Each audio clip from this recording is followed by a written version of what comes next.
Take a breath, have courage, and let go. Are you feeling distressed? Let's practice the REST process today on Relational Trauma SOS. Trauma survivors belong here. So I fly, past the hurt, past the goodbye, with the wind in my chest and fire in my eyes. I fly,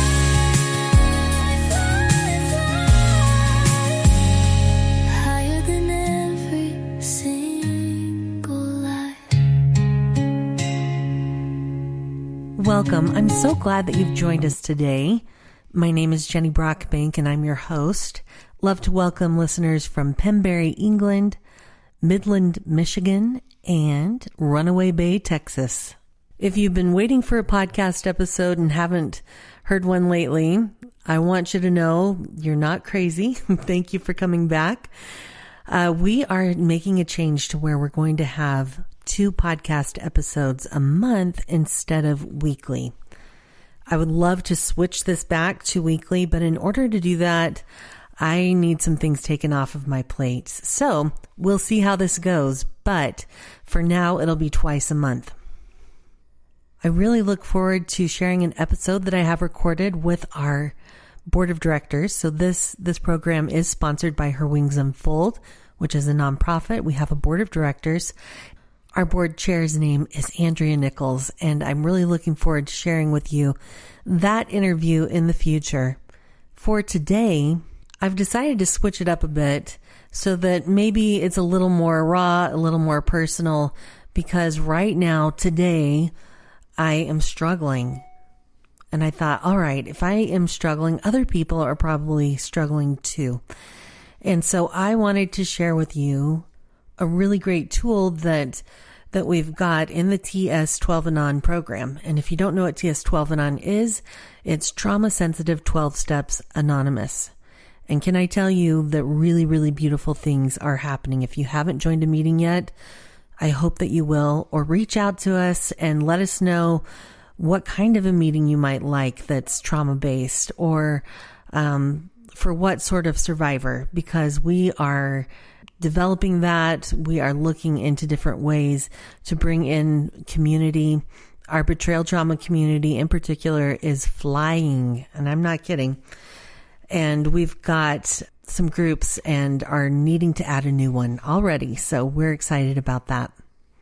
But in step 3 of TS12 and On, it describes the REST process. And so today I have hit some just real overwhelm lately. I would say that I'm not doing fantastic. I am struggling. And so I wanted to bring that here live.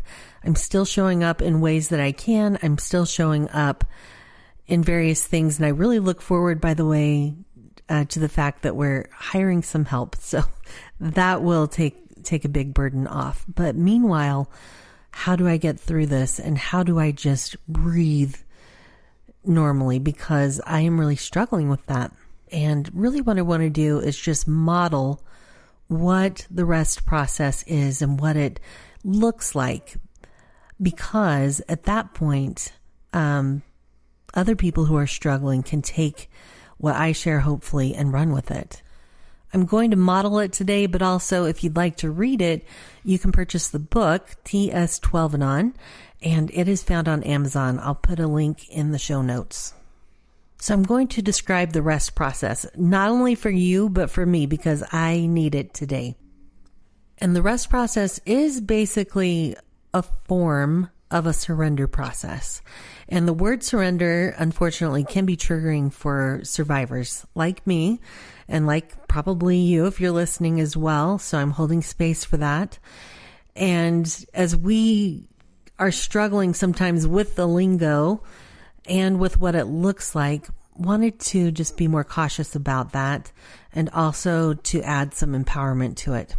So I'll explain what R.E.S.T stands for. So R is for we release to God what we cannot control. E is expressed to someone, to another person, what part we're giving to God, but also what part we're taking action on. S is for we symbolize it, and T is for take action. And in a traditional surrender process, there is not a take action piece. And so we really love this part of it because it's wonderful to give to God what we can't control. But it's incredibly empowering to not just be like, I give it all to you, God, when there are things that we can do.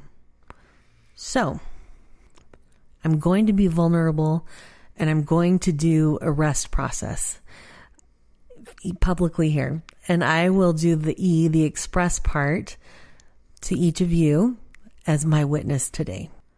Recently, when I did a rest process, I had sent a voice memo to my support guide, and she responded with some really, really beautiful feedback, things that I hadn't thought about. And really, when I came away from that, I realized I had more work to do that would bring ultimately greater peace. So sometimes I think that's okay, because this is not like, I'm going to give this to God, I'm going to take action, it's all going to be over, because often the problems are still there. We might have to practice rest a lot, and that's okay. But sometimes it's sort of like, in the book it talks about how it's like a muscle memory.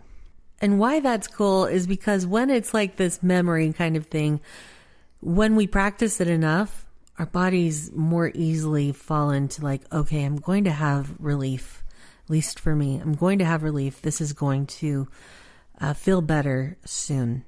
So let me just start with R. And so I'm going to release to God what is weighing me down. This might look different for you because your trials are going to be different than mine, but maybe you can relate with some of it. So I'm actually going to pray here now. If you pray in different ways, that's okay. I'm not telling anybody how they should pray. This is my own process today. Holy Father, I gratefully commune with Thee, thankful for the privilege of being Thy daughter, thankful for the opportunity of having my children, thankful for the opportunity of having a voice and being able to walk with others. Grateful to have been born of goodly parents. Father, at this time, I'm struggling. Feel like I have some heavy weights on my shoulders. And I'm going to offer to Thee the things that I can't control while being open to things that I can accomplish and can do. First, Father, I'm very stressed about finances. I've followed a path Thou hast given me, and I'm tired and I'm weary. And the financial aspect has not been resolved yet. And I'm trusting Thee to help me to figure this out. But I don't know how, and I need Thy help. And so I'm giving to Thee, though, the part that I can't control, and asking for inspiration as to what I can control. Also, Father, I've been ill. As Thou dost know, I've had kidney stones and severe exhaustion, and I can't control this. I might be able to going forward if I can figure out what's going on, but I can't control the pain and the exhaustion that have come due to a lack of sleep and things like that from the pain. And so I give to Thee that I'm going to be slower right now, and I'm not going to be able to show up normally and as I would like to. Also, Father, as I work in the victim services sphere, I love and appreciate this opportunity to walk with survivors. And I hear the worst of humanity so often. And it's hard. And a lot of times I think I can just do this and push forward. and I can. But it also requires that I take care of myself a little better, and probably a little more than I've had capacity to take care of myself lately. So I want to give to the burdens that accompany hearing these survivors, these amazing, beautiful survivor stories. And for my part, Father, I want to take really good care of myself. Maybe practice more intentional or better soul care. I can tell today it'd probably be helpful for me to paint something. And so it doesn't have to be beautiful, but I'm going to paint something. Also, Father, this is probably the thing that's weighing heaviest on me is I'm very worried about my children. I'm worried about their safety. Our situation is severe.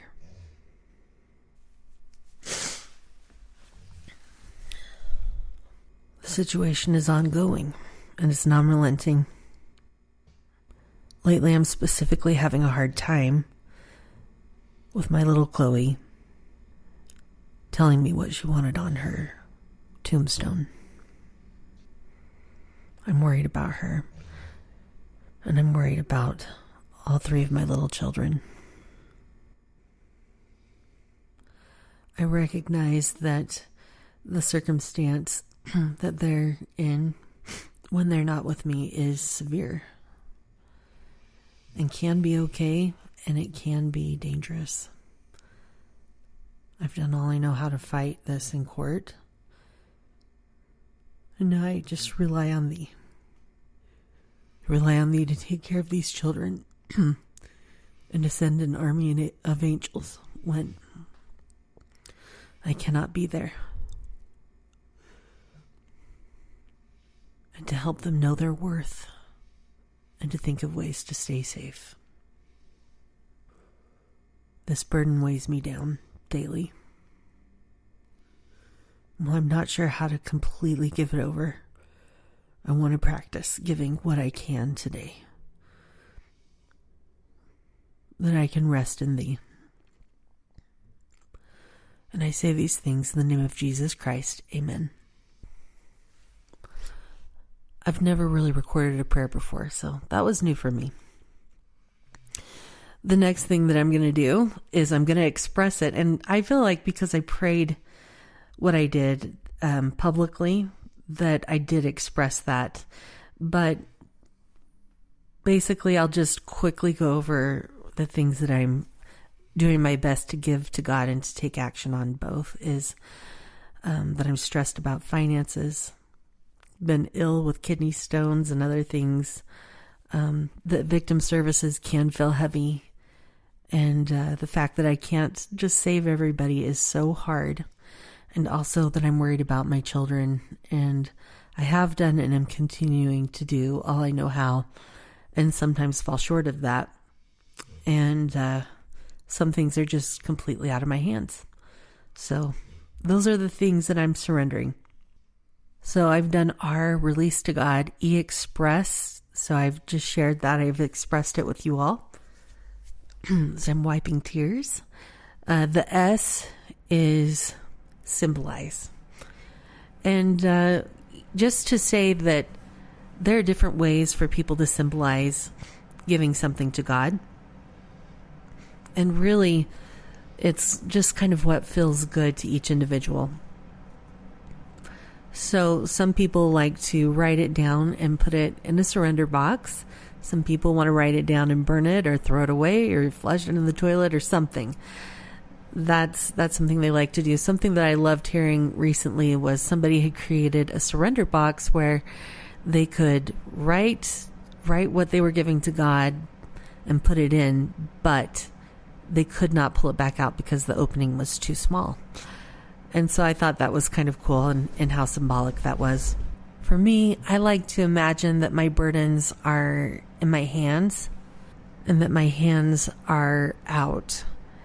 And I had a friend who taught me, because I would lift up my hands to heaven kind of thing.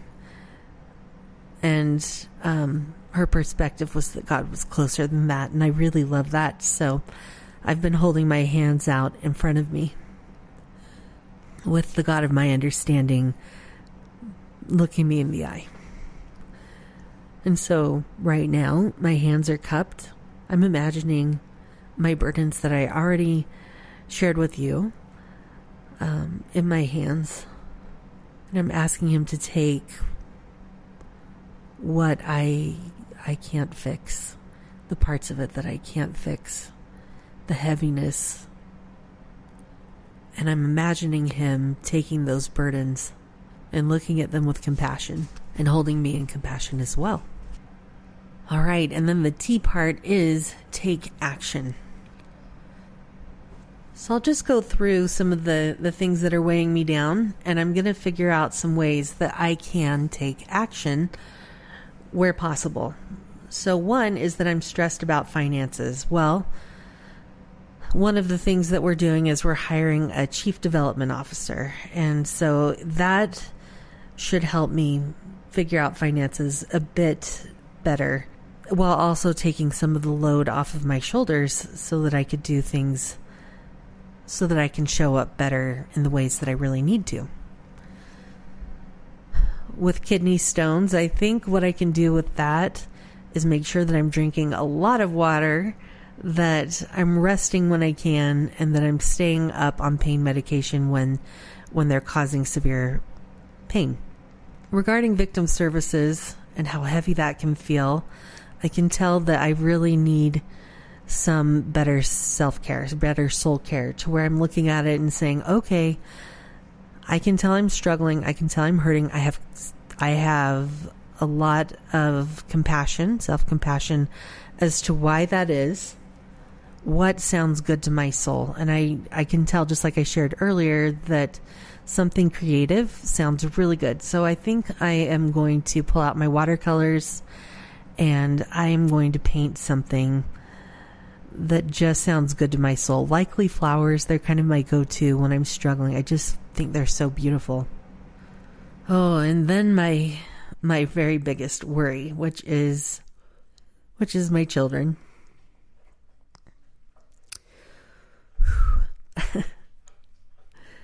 The things that I can take action on that are, when they're here, I can make sure they know that they are incredibly valuable, that they're priceless, that they mean a lot to me.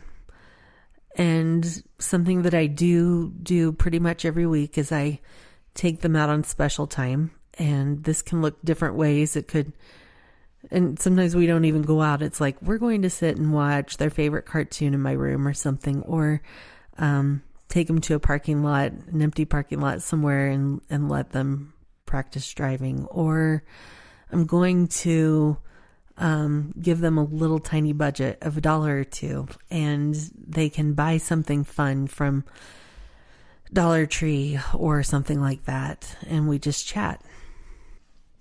So I want to continue that because I think that's been really good for us, and it does feel empowering to do something to where they get to feel important.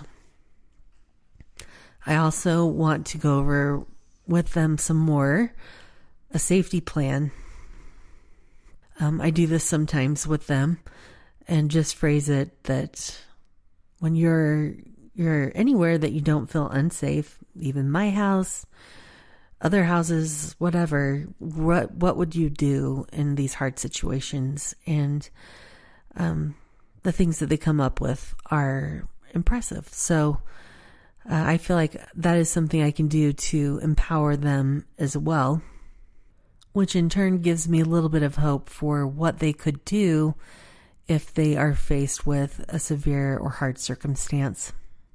I think the other thing that I can do is for my children, which I appreciate processing this year, is that I can pray that if people see something off, that they can advocate for my children, they can step in for my children, they can help them, so that my children have adult eyes on their situation. So basically earthly angels, and also it gives me some sort of peace to pray for heavenly angels in their behalf. So that is basically the rest process. And what I can say is after sharing that, after going through the process, it's not all fixed, but I do feel quite a bit better, actually. And I can feel my nervous system is calming down. I'm eyeing my paints over here that I plan to pull out, which is counterintuitive, right? It's like I have a lot of things to do, but I really am going to take a good at least 30 minutes and paint something because that sounds good to my soul. So for you, R.E.S.T, what does that look like for you? Does that sound like something you would like to try? And if so, we'd love to hear how that goes. And in fact, we'd love to hear from you. Please feel free to message us on Instagram or on Facebook and share with us how the rest process has benefited you.